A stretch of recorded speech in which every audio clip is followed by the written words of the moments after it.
बीसलपुर दूदू पेयजल सप्लाई का शटडाउन मंगलवार की रात 11:30 बजे से 2 दिन के लिए ये शटडाउन किया गया है। पेयजल लाइन को खाली करने के बाद सुबह मरम्मत का कार्य शुरू किया गया है। इस दौरान करीब 5 शहरों और 539 गांवों की पेयजल सप्लाई प्रभावित हो गई है। 2005 में बीसलपुर दूदू सांभर की ये पाइपलाइन पीएससीसी डाली गई थी। इस पाइपलाइन की साल 2021 में ही लाइफलाइन पूरी हो गई थी। ऐसे में 3 सालों से जर्जर पाइपलाइन हो चुकी थी पेयजल सप्लाई। अब ये पाइपलाइन जो है वो 3 साल से जर्जर है, लेकिन अब इसकी मरम्मत का कार्य किया जा रहा है। हालांकि 90 किलोमीटर की नई डीआई पाइपलाइन डालने का ये कार्य चल रहा है, लेकिन साल 2024 के अंत तक पुरानी पीएससीसी पाइपलाइन से सप्लाई अब होगी। अधिक जानकारी के साथ सहयोगी राखी सिंह जुड़ चुकी हैं।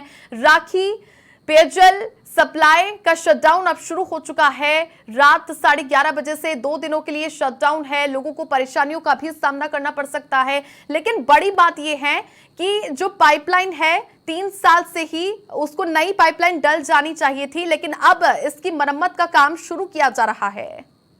बिल्कुल, अभी आपने बिल्कुल ठीक कहा है कि पाइपलाइन जो है वो पूरी तरीके से जर्जर हो चुकी थी। 2021 में ये जो पाइपलाइन है वो वहां बदली जानी थी, लेकिन 3 साल के बाद में भी इसमें मरम्मत नहीं की गई थी। तो अब ये मरम्मत का कार्य शुरू किया गया है और इसी के चलते अब जो पेयजल की जो सप्लाई है वो बाधित रहेगी। और कल रात यानी मंगलवार रात 11:30 बजे से 2 दिन के लिए शटडाउन लगाया गया है। जगह बीसलपुर दूदू पेयजल सप्लाई का है यहाँ ये शटडाउन लगाया गया है।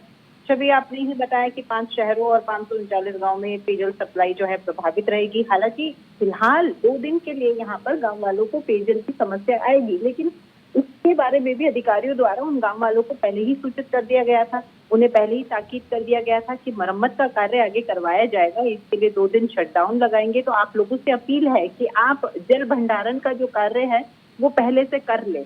तो फिलहाल 2 दिन के लिए ये शटडाउन लगाया गया है और नए डीआई पाइप जो है वो पाइपलाइन में ये डाले जा रहे हैं, ताकि पहले की जो मरम्मत की जो आवश्यकता थी और नए अब पाइप डल जाएंगे तो इससे आगे आने वाले सालों में आम जन को पेयजल को लेकर के कोई समस्या सामने नहीं आएगी। छवि, ठीक है, चलिए, बहुत शुक्रिया राखी आपका तमाम जानकारियां दर्शकों तक साझा करने के लिए।